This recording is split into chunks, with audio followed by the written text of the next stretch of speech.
Did anyone else see how small his computer was? The screen was very large, but about this big. What was the device?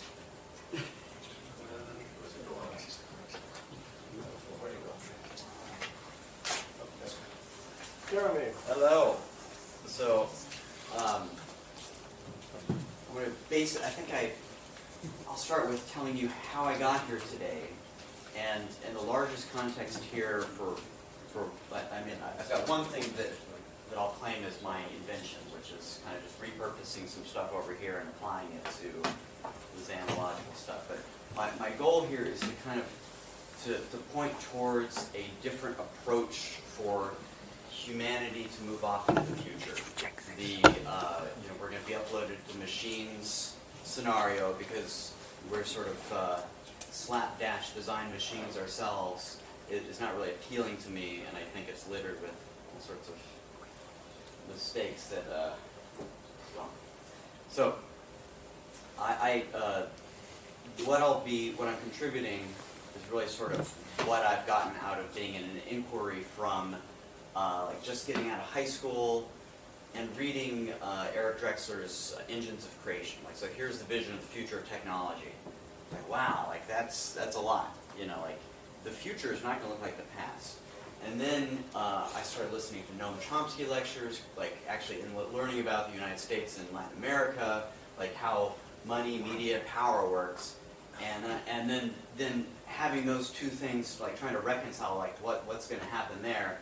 Like the future is not going to work out. So really, the first thing that sort of where the clouds parted, I got a sense of this, like there's hope here. Was it's really a distinction from a fellow named Marshall Rosenberg, is a trained like psychiatric technician who realized the limitations of what he was doing. He put together this like best practices thing called nonviolent communication. And so what I heard him say was that any conflict can be resolved in communication because conflict only exists at the level of strategy. That is, the particular approaches that we're taking to meet our needs. And the needs are universal, we all have them in common, and in like training our listening to like just make this distinction between the strategies and the needs, we can actually get to like what's more important. And actually, I find it very interesting to employ this with people where I'm reflecting back what I'm hearing underlying what they're saying, and they're totally fine with that. It's like, there's part of me that would say that the expectation is like, you're not hearing what I'm saying, but I'm actually getting them at this more fundamental level, where they're saying yes, and then they actually have this experience that, they're being heard, seen, and so my purpose, what I'm contributing here is about creating this world where people know that their needs matter, and from that comes a willingness to actually hear the other person and so forth, and so that it's essentially these best practices that I see that hypertext has the opportunity to maximize and generalize across society, rather than just more, a ever fine-grained attention economy. So, let me see. Okay. So, I've covered a lot so far, and I'm wondering if there's just any questions at this point to clarify what I've said. Okay, so in terms of the invention, so I was looking at, so if you're looking at a page of content, and then where I think Google, its success came from the page rank, where we're looking at, so who's pointing at this, and then using that structure to sort of get an authority over what's already known. So there was the hypothesis annotation project points to Mark Andreessen. They're doing the Mosaic browser, and at one point they had a little comment, like you can have a comment discussion there. So what I'm asserting is that was not going to work out because the amount of the quality of conversation would go down rapidly at that point. So having a way of creating a triage of what could be said about what's presently in front of you, so having that not visible was actually very helpful. So that feature from Mosaic was taken out before they proceeded. So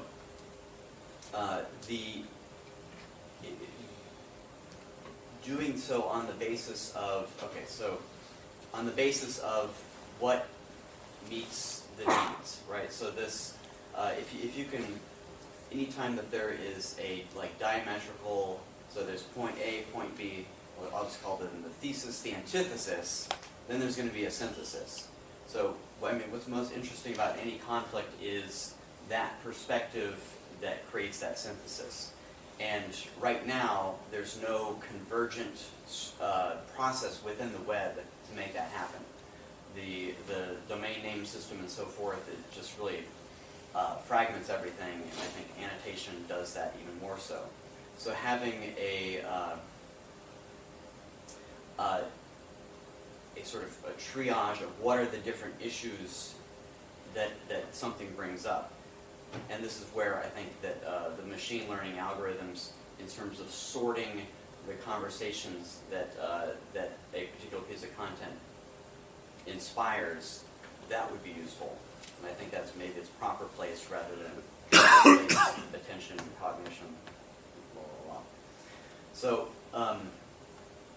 if you can imagine that a piece of text and the comments on it, which why I say this is, and going back to Nelson's hypertext, I think it's like actually, I just want to say I'm very nervous right now, because like this is, articulating this part is the... You should be nervous in front of friends. Oh, thank you. I do capture as a friend. So, if someone has a concern, so if I'm publishing into a space where anyone can comment on it, that creates a new sort of environment for what's going to work, because I can't make anyone wrong and expect them to align with what I'm saying, right? So I would say like true xenological hypertext has the opportunity to get us to this point where it selects for, like in the way of a market, or when you say it selects for, it's like an evolutionary pressure, selects for conversations that are most inclusive and relevant. And so if I'm saying something and someone has some feedback about it, then my ability to respond to that feedback will then push me towards that synthesis, where, because part of it is just understanding where I'm coming from and how I'm framing things. I'm getting a sense of how they're hearing what I'm saying. That allows me to create a new revision to what I originally published. And so this is the selection pressure towards what's most inclusive and relevant. So, if you don't have questions, I'm going to scan my notes for yes. I have a question. So, are you suggesting it's like a machine learning sort of AI moderator that moderates this discussion, suggests, hey, have you thought about this, or have you thought about this? Well, I know there's enough people already thinking so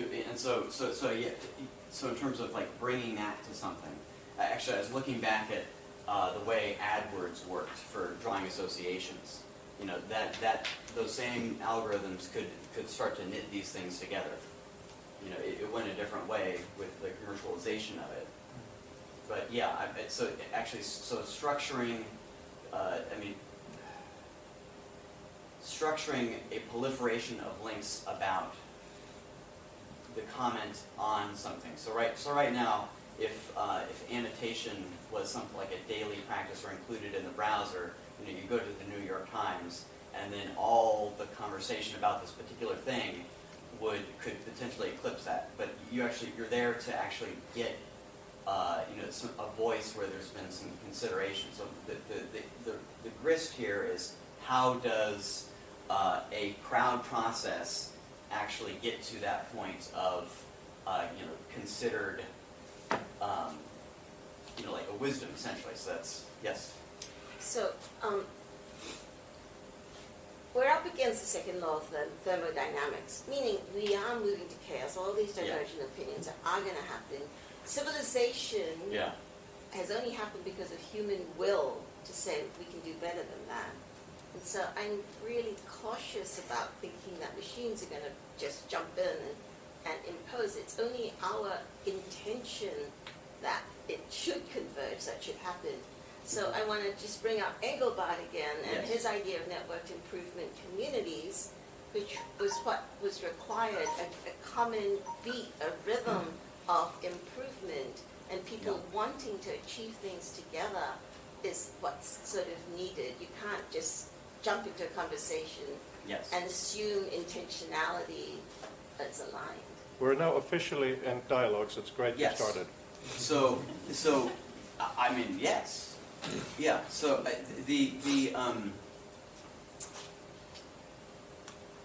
having a publishing environment that pulls for what's most inclusive and relevant, I think, is part of, and actually, like, as the digital representation aspect of a larger cultural shift, which is exactly what you named, which is that it's like, so whenever, you know, like I just won't stand for my country going to war, because there's better ways of resolving things, and that is through communication.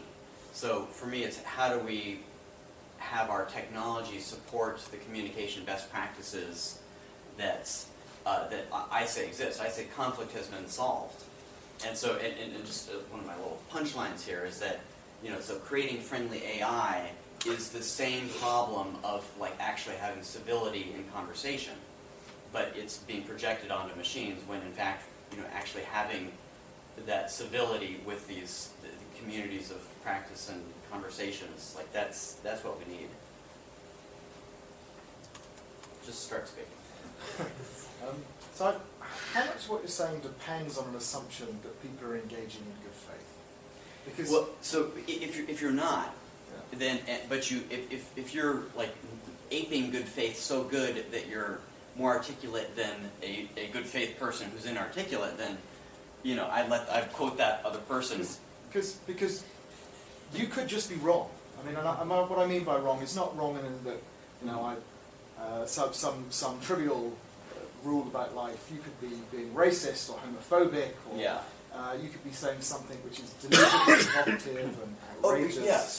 So and that would not work for the people for whom it doesn't work for. And so, you know, in terms of this inclusive, yes. But an AI would then normalize that conversation by selecting comments that were sensibly critical, as opposed to saying, no, that's completely wrong.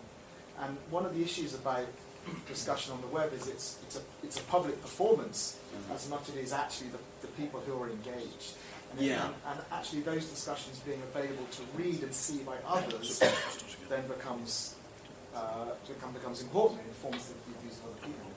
So, and this goes back to what she's saying, and it not just being text, where what I can imagine is that oftentimes inside of the intention that any conflict can be resolved in communication, that communities would be having opportunities to apply these in person.